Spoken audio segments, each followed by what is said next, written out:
دیجے نے فیاض اور جمیلہ خاتون کو منا ہی لیا۔ شہیر نے کل کی ٹکٹس بک کرائی تھی، اپنی اور دیجے کے، لیکن اب فیصلہ یہ ہوا تھا کہ کل کی فلائٹ سے شہیر کے ساتھ انابیہ جائے گی۔ دیجے نے ابھی جانے سے انکار کر دیا تھا، وہ اپنی اولاد سے ناراض تھیں، اور فیاض سلطان نے بھی ان کے جانے پہ اعتراض اٹھایا تھا کہ جس طرح خان ولا سے خانم اور ارباز نے بے عزت کر کے نکالا، ویسے ہی واپس پورے مان اور عزت سے وہ انہیں یہاں سے معافی مانگ کے لے جائیں گے، ورنہ یوں وہ دیجے کو کبھی جانے نہ دیں گے۔ شہیر آخری لمحات تک نہ مانا، لیکن آفتاب کے سمجھانے پہ وہ چپ ہو گیا۔ ایک دن پہلے فضا کی رخصتی ہوئی تو اب ایک دن چھوڑ انابیہ کی رخصتی تھی۔ اس اچانک رخصتی پہ انابیہ کا دل بری طرح گھبرایا ہوا تھا، لیکن وہ ماں باپ کے فیصلے کے سامنے خاموش تھی۔ بس اتنا ہی کہا تھا کہ وہ دوبارہ نکاح کرنا چاہتی ہے، کیونکہ بچپن کا ہوا نکاح اس کے ہوش و حواس میں نہیں ہوا اور نہ ہی وہ بالغ تھی۔ وہ اب مکمل ہوش و حواس میں شہیر سے دوبارہ نکاح کی خواہاں تھی۔ کافی سوچ بچار کے بعد اس کی خواہش کو مد نظر رکھتے مولوی صاحب کو بھی کل کے لیے بلوا لیا گیا تھا، جس پہ انابیہ دل سے پرسکون ہوئی تھی۔ او میں تو چلی بابل کا دیس، پیا کا خان ولا پیارا لگے، فضا نے لہک لہک کے گایا تو انابیہ نے گھوری سے نوازا۔ آپ کو اپنے روم میں سکون نہیں؟ میٹھا سا طنز کیا۔ ارے نہ پوچھو، بڑی مشکل سے آج کی رات اجازت لے کے آئی ہوں، صرف تمہاری خاطر اجازت دی ہے انہوں نے، فضا نے احسان چڑھایا۔ انہوں؟ واہ، ایک ہی رات میں رنگ چڑھ گیا، انابیہ نے چھیڑا تو فضا کے گال گلابی ہوئے۔ ویسے آپ ہو بڑی چھپی رستم، منہ دکھائی میں کیا ملا بتایا ہی نہیں۔ ارے یار ریڈیو پاکستان، میرا مطلب ہے یہ ایف ایم دیا ہے۔ گلے میں پڑا ہارٹ شیپ گولڈ لاکٹ نکال کے سامنے کیا۔ واو، بہت خوبصورت ہے، انابیہ نے دل سے تعریف کی۔ اسے دیکھ کے لگ رہا ہے کافی رومانٹک کپل ہے آپ کا، انابیہ نے بستر ٹھیک کرتے کہا۔ کچھ دن گزرنے دو، پھر تم سے پوچھوں گی بچوں، فضا نے بھی حساب برابر کیا تو انابیہ چپ سی ہو گئی۔ کیا ہوا؟ آپ ہی مجھے ڈر لگ رہا ہے۔ کس بات کا ڈر؟ آپ ہی وہ خان ولا کے لوگ مجھے قبول نہیں کریں گے، نہ جانے کیا کریں وہ، یوں مجھے اچانک شہیر کے ساتھ دیکھ کے پتہ نہیں کیا کیا مشکلات آتی ہیں۔ آپ تو لکی ہو، شادی کے بعد بھی اپنا گھر ملا اور سب نظروں کے سامنے۔ تائی امی کتنا پیار کرتی ہیں آپ سے، اور نہ جانے میری ساس، پورے پھوپھے کٹنی ہے تمہاری ساس، فضا نے اس کی بات کاٹتے کہا۔ اس لیے پوری تیاری سے جاؤ میری بہن، بالکل بھی گھبرانے کی ضرورت نہیں، شہیر تمہارے ساتھ کھڑا ہے، سامنے والے کی آنکھوں میں آنکھیں ڈال کے بات کرنا، کوئی بھی ظلم برداشت نہیں کرنا، معلوم ہے نا، ظلم سہنے والا بھی ظالم کا بھائی ہے، تم نے ڈٹ کے اپنے حق کے لیے لڑنا ہے، چاہے پھر سامنے کوئی بھی کیوں نہ ہو۔ فضا نے اس کا برین واش کیا۔ انابیہ کو کافی ڈھارس ملی اس کی باتوں سے۔ وہ مزید بھی اس سے اس طرح کی باتیں کرتی، اسے حوصلہ دیتی رہی۔ فضا کی باتوں سے انا کافی حد تک خود کو سنبھال پائی تھی۔ اس نے فضا کو زور سے ہگ کیا۔ تھینک یو آپی، لو یو میری جان، اب سو جاؤ، فضا نے بھی اسے پیار سے چمکارا۔ ساری سوچیں، ساری پریشانیاں وہ اپنے دماغ سے نکالے آنے والے وقت سے بے خبر پرسکون سونے کی کوشش کرنے لگی۔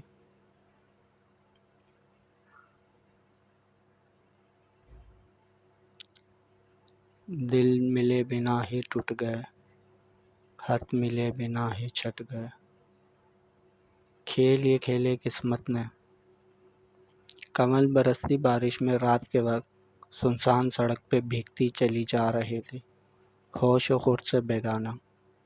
وہ ایک جگہ زمین پہ بیٹھ گئی۔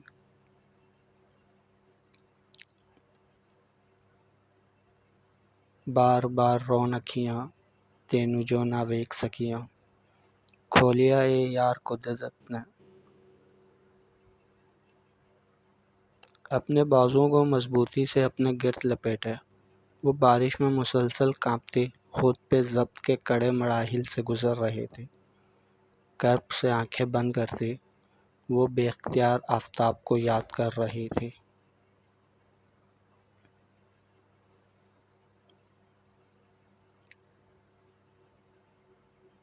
کٹا میں کیویں دن تیری سو تیرے بن، دس میں تاں جیواں نہ مراں۔ وہ بری طرح رو دی۔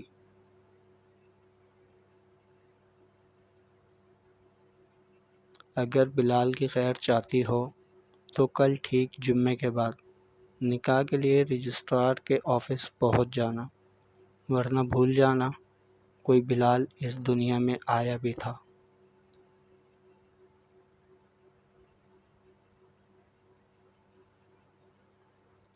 چھن سے جو ٹوٹے کوئی سپنا، جگ سونا سونا لاگے۔ کیوں ہر بار میری ہی آزمائش کیوں؟ وہ اپنا دکھ کسی سے کہہ بھی نہیں سکتی تھی۔ اپنا درد وہ آنسوؤں کے ذریعے نکالے جا رہی تھی۔ انابیہ سلطان بنت فیاض سلطان، آپ کا نکاح 1 کروڑ سکہ رائج الوقت حق مہر شہیر خان ولد ارباز خان کے ساتھ طے کیا جاتا ہے، کیا آپ کو یہ نکاح قبول ہے؟ انابیہ کا دل بہت زوروں سے دھڑکا۔ اسے تو شہیر سے نکاح دل و جان سے قبول تھا، لیکن اتنا زیادہ حق مہر؟ وہ پریشان ہوئی، پاس کھڑی فضا کو اپنی طرف ہلکے سے کھینچا۔ کیا ہوا؟ مسکراتے ہوئے اس کے گھونگھٹ کے نیچے سے پوچھا۔ اتنا زیادہ حق مہر کیوں ہوں؟ یہ شہیر کی خواہش ہے، اس لیے تو چپ چاپ نکاح کی اجازت دو، فضا نے داس بیچتے مسکراتے کہا، اور کچھ ہی دیر میں نکاح کا مرحلہ مکمل ہو گیا۔ سب نے ایک دوسرے کو مبارکباد دی۔ آفتاب نے شکر کا سانس لیا، اب اسے خانم کے دو بدو ہونا تھا۔ وہ سب سے باتوں میں مگن تھا کہ موبائل پہ عظمیٰ کی کال آتی دیکھ وہ فوراً ایکسکیوز کرتا باہر نکلا، جبکہ شہیر کی نظریں بار بار گھونگھٹ اوڑھے انابیہ پہ جا ٹک رہی تھی۔ سچ شکر تھا کہ شامی خوش تھا، اس نے کوئی رکاوٹ نہ ڈالی۔ مبارک ہو شہیر بھائی، شامی نے دل سے کہا تو شہیر نے اسے آگے بڑھ کے گلے سے لگا لیا۔ امید کرتا ہوں مجھ پہ اتنا بھروسہ تو ہے کہ اپنی بہن کو میرے ساتھ رخصت کرنے پہ کوئی دقت نہیں ہوگی، شہیر نے پیار سے کہا۔ ہرگز نہیں، لیکن صرف اتنا کہوں گا کہ میری بہن میری جان ہے، اس کی آنکھوں میں کبھی آنسو نہیں آنے دیے میں نے، بچپن سے لے کے اب تک کبھی کانٹا بھی چبھنے نہیں دیا، جڑوا ہے میری، اس کی تکلیف پہ میں تڑپ جاتا ہوں۔ میں آپ سے یہ نہیں کہوں گا کہ میری بہن کا خیال رکھیے گا، کیونکہ میں جانتا ہوں آپ رکھیں گے خیال خود سے زیادہ۔ بس اتنا چاہتا ہوں اس کی آنکھ میں آنسو نہ آئے، وہ روئے گی وہاں اور آنسو میرے یہاں نکلیں گے، اور اس لمحے میں خود پہ قابو نہیں رکھ پاؤں گا، کہتے ہوئے شامی کا لہجہ روند گیا۔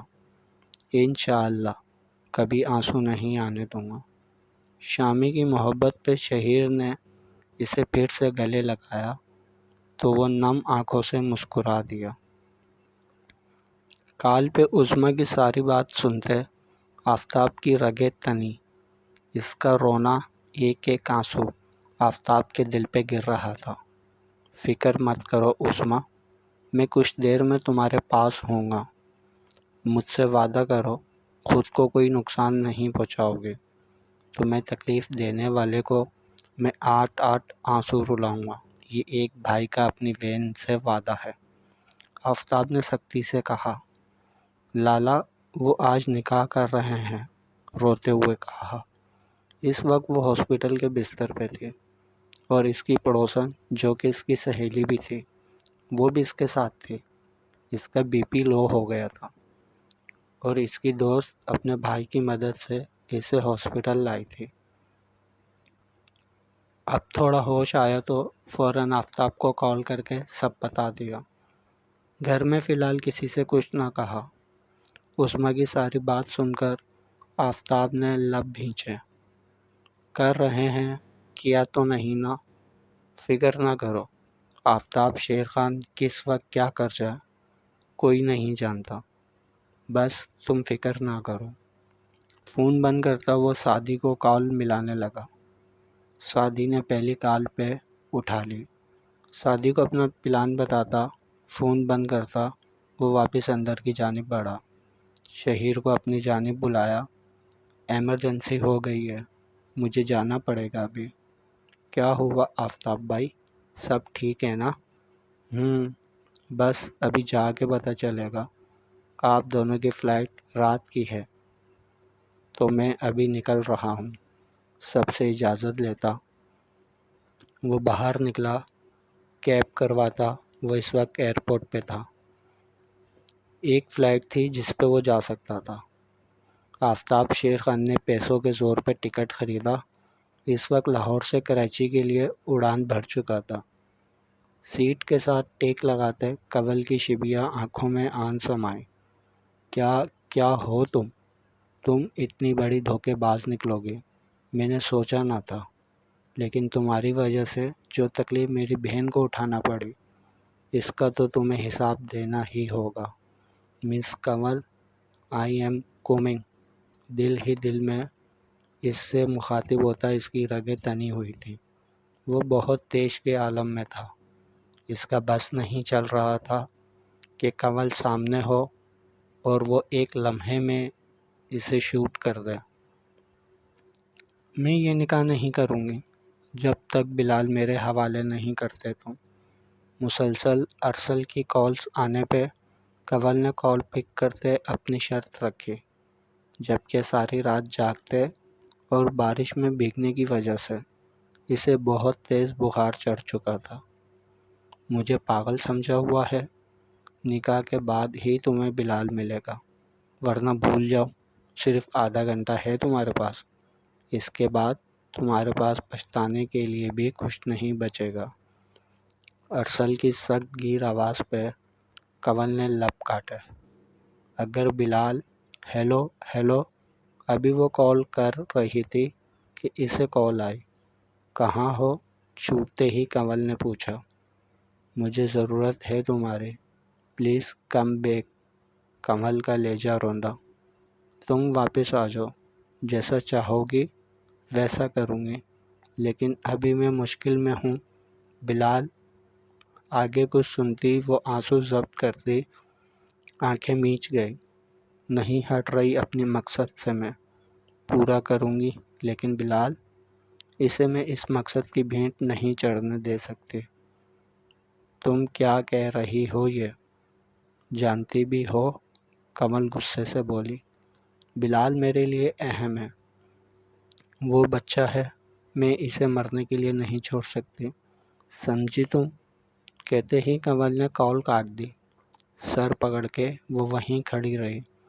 وہ رات بھر سے بلال کا پتہ لگوا رہی تھی اپنی دو دوستوں کی مدد سے، لیکن کہیں کچھ پتہ نہ چل رہا تھا۔ وہ آج خود کو بہت بے بس محسوس کر رہی تھی۔ ارسل خان، اس نکاح کو تمہاری بربادی نہ بنا دیا تو میرا نام بھی کنول نہیں۔ بخار کی شدت سے اس کا چہرہ تمتما رہا تھا کہ اتنے میں وارڈن نے کہا، کوئی اس سے ملنے آیا۔ وہ مرے قدموں سے باہر نکلی۔ سامنے کسی شخص کو کھڑا دیکھ کے وہ حیرت زدہ ہوئی۔ آپ کو ہمارے ساتھ چلنا ہوگا، ارسل خان کا حکم ہے، اس شخص نے پاس آتے دھیرے سے کہا۔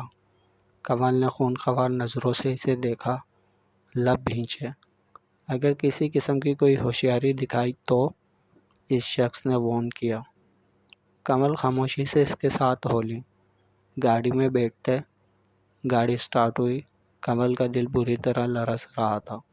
اس کا دل چاہا وہ آفتاب سے مدد لے لے، لیکن وہ عظمیٰ کا بھائی ہے اور وہ بہن کی ہی سائڈ لے گا۔ بنا کچھ جانے وہ اسے ہی قصوروار ٹھہرائے گا۔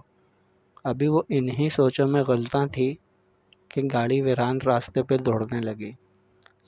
یہ کون سا راستہ ہے؟ کنول نے آگے ڈرائیور کو دیکھتے فرنٹ سیٹ پہ بیٹھے شخص سے پوچھا، لیکن وہ خاموش رہا۔ کون ہو تم؟ کنول کو کچھ غلط ہونے کا احساس جاگا۔ وہ پھر بھی کچھ نہ بولا۔ گاڑی کے دروازے کو کھولنے کی ناکام کوشش کی، لیکن وہ لاکڈ تھے۔ کنول نے اپنے آپ کو پرسکون کرنا چاہا۔ وہ فریش دماغ سے حالات کا مقابلہ کرنا چاہتی تھی۔ گاڑی جھٹکے سے رکی۔ وہ شخص باہر نکلا اور کنول کی طرف کا دروازہ کھولا۔ میم، آپ اس طرف اندر چلی جائیں، آپ کو سارے سوالوں کے جواب مل جائیں گے۔ وہ شخص بہت احترام سے بات کر رہا تھا۔ کنول نے تھوک نکل کے حلق تر کیا۔ اسے ایسا لگ رہا تھا کہ وہ کسی بڑی مشکل میں پھنسنے والی ہے۔ اسے سمجھ نہ آیا کیا کرے۔ خاموشی سے وہ گاڑی سے اتری اور اس اپارٹمنٹ کے دروازے پہ کھڑی اس شخص کو پلٹ کے دیکھا۔ چلیں، وہ اسے لیے اندر داخل ہوا۔ مین انٹرسٹ پہ درخت ہی درخت تھے۔ وہ دونوں آگے بڑھتے جا رہے تھے۔ کچھ دیر چلنے کے بعد ایک طرف کو راہداری جاتی تھی اور دوسری طرف سیڑھیاں۔ کنول نے پیچھے مڑ کے اس شخص کو سوالیہ نظروں سے دیکھا۔ اس طرف۔ اس نے راہداری کی طرف اشارہ کیا۔ کنول مرے مرے قدموں سے اس کے ساتھ چل دی۔ اس دوران ارسل کی پھر سے کال آئی۔ کنول کا دل بہت زور سے دھڑکا۔ خیال پھر سے بلال کی طرف چلا گیا۔ یا اللہ، اس بچے کی حفاظت فرمانا۔ اس شخص نے ایک کمرے کا دروازہ کھولا اور کنول کے ہاتھ سے موبائل جھپٹ کے اندر کی طرف دھکیلا اور باہر سے دروازہ بند کر دیا۔ یہ سب اتنا اچانک ہوا تھا کہ کنول کچھ سمجھ ہی نہ پائی۔ کون ہو تم؟ اور دروازہ کیوں بند کر دیا؟ کھولو دروازہ۔ کنول نے اندھیرے میں ہی دروازہ پیٹا، لیکن جواب ندار۔ پلیز دروازہ کھولو، وہ بلال کو مار ڈالے گا، خدا کا واسطہ ہے دروازہ کھولو۔ کنول روتے چلے جا رہی تھی اور وہیں دروازے کے ساتھ لگتی بیٹتی چلے گئے۔ آنسوں میں روانی آ گئی۔ اسے رہ رہ کے اس معصوم کی فکر ستائے جا رہے تھے۔ وہ جانتی تھی ارسل کتنا خطرناک انسان ہے، اس لیے وہ اس سے پنگا نہیں لے رہی تھی، لیکن اب نہ جانے وہ کہاں پھنس گئی تھی۔ کس نے اسے کڈنیپ کر لیا تھا؟ اس نے بے اختیار دکھتے سر کو تھاما۔ کہاں ہے وہ؟ اپارٹمنٹ کے اندر قدم رکھتے ہی سیدھی نظر سعدی پہ گئی۔ سر، بلیک روم میں، دھیرے سے کہا۔ آفتاب اس طرف جارحانہ انداز میں قدم بڑھا ہے۔ سر، یہ موبائل۔ سعدی نے فوراً موبائل آفتاب کی جانب بڑھایا۔ آفتاب نے موبائل کو گھورا۔ مجھے ارسل خان کی پل پل کی رپورٹ چاہیے، اور پتہ لگاؤ ایسا کیا ہوا کہ جسے وہ بہن کہتا تھا اچانک اس سے نکاح۔ سر، کاظم یہ کام کر رہا ہے، بس کچھ دیر میں پتہ لگ جائے گا۔ سعدی نے فوراً سے کہا تو آفتاب اسباب میں سر ہلاتا اس بلیک روم کی جانب بڑھا جہاں کنول تھی۔ وہ جو سر ہاتھوں میں تھامے بیٹھی تھی، دروازہ کھلنے کی آواز پہ چونکی اور فوراً سے اٹھی۔ کون ہو تم؟ کیوں قید کیا ہے مجھے؟ کنول نے سختی سے پوچھا۔ وہ دیکھ نہ سکی اندھیرے میں آنے والا کون ہے۔ بھاری بوٹوں کی چاپ پہ کنول کی نظریں اس شخص کے چہرے پہ پڑی جو باہر سے اندر آتے روشنی سے واضح ہوا۔ سر، آفتاب، کنول نے زیر لب بڑبڑایا، جبکہ دل کسی قید پنچھی کی طرح تڑپا تھا۔ وہ ایک ایک قدم آگے بڑھاتا آیا۔ چہرے پہ بے انتہا کی سختی اور غصہ تھا۔ کنول کو اپنی ریڑھ کی ہڈی میں سنسنی دوڑتی محسوس ہوئی۔ بہت بڑی کھلاڑی ہو تم، داد دینی پڑے گی تمہیں۔ آفتاب کے ہر لفظ پہ وہ ایک ایک قدم پیچھے لیتی گئی۔ نہیں سر، ایسا نہیں، ایک بار بات۔ کیا بات؟ ہاں؟ غصے سے آگے بڑھتا اسے دیوار کے ساتھ پن کیا۔ کنول کا سر زور سے دیوار کے ساتھ لگا کہ درد سے اس نے آنکھیں میچ لیں۔ اس کا سر بری طرح چکرانے لگا۔ تمہیں کیا لگا کہ تم میری بہن کا گھر برباد کرو گی اور آفتاب شیر خان چپ چاپ تماشا دیکھتا رہے گا؟ کنول کے گلے پہ آفتاب کی انگلیوں کا دباؤ بڑھتا جا رہا تھا۔ کنول کو سانس لینے میں بھی دشواری محسوس ہو رہی تھی۔ ایسا سوچ بھی کیسے لیا تم نے؟ میری بہن کے گھر پہ ڈاکہ ڈالو گی تم؟ ہاں۔ اس وقت آفتاب شیر خان غصے اور طیش میں سب کچھ بھول چکا تھا۔ اس کا غصہ اس قدر شدید ہوتا تھا کہ وہ خود بھی اپنے غصے سے خائف تھا۔ غصے میں اس کا دماغ معاف ہو جاتا تھا۔ کنول نے خود کو چھڑانے کی کوشش کی۔ اس کا سانس اب بند ہونے کو تھا۔ آنکھیں بھی اب دھیرے دھیرے بند ہونے لگی تھیں۔ آفتاب کی گرفت اس کی گردن پہ جتنی مضبوط ہوتی جا رہی تھی، کنول کی اتنی ہی کمزور، اور اگلے پل اس کا ہاتھ ڈھیلا پڑتا نیچے گر گیا۔ اس کا سانس گلے میں جیسے اٹک گیا۔ آفتاب کو اپنا دل ڈوبتا محسوس ہوا۔ جھٹ سے گرفت چھوڑی اور وہ دیوار کے سہارے کھڑی نیچے گرتی چلے گئی کہ آفتاب نے اسے اپنی باہوں میں تھام لیا اور دیوانہ وار اسے دیکھے گیا۔ وہ کالی آنکھیں جو اسے پسند تھی، گہری کالی آنکھیں، وہ اس وقت اد کھلی تھی۔ اس کے دل کی دھڑکن کو کان لگا کے سنا، جو بہت مدھم چل رہی تھی، لیکن وہ سانس نہیں لے پا رہی تھی۔ بنا کچھ سوچے سمجھے وہ اس کے ہونٹوں پہ جھکا اور اسے سانس دینے لگا۔ اپنی سانسیں قطرہ قطرہ اس میں انڈیلنے لگا، جبکہ دل تھا کہ بس دھڑکے جا رہا تھا، لیکن کنول میں کوئی حرکت نہ ہوئی۔ اس کو جھنجھوڑا، اٹھو، تم ایسے نہیں جا سکتے، ابھی تمہاری سزا باقی ہے، میرا دل توڑنے کی سزا ابھی باقی ہے۔ کہتے ہوئے آواز دھیمی پڑ گئی، آنکھیں نم ہو گئیں۔ آگے ہوتے اس نے پھر سے اپنی سانسیں اس کی سانسوں میں الجھائیں۔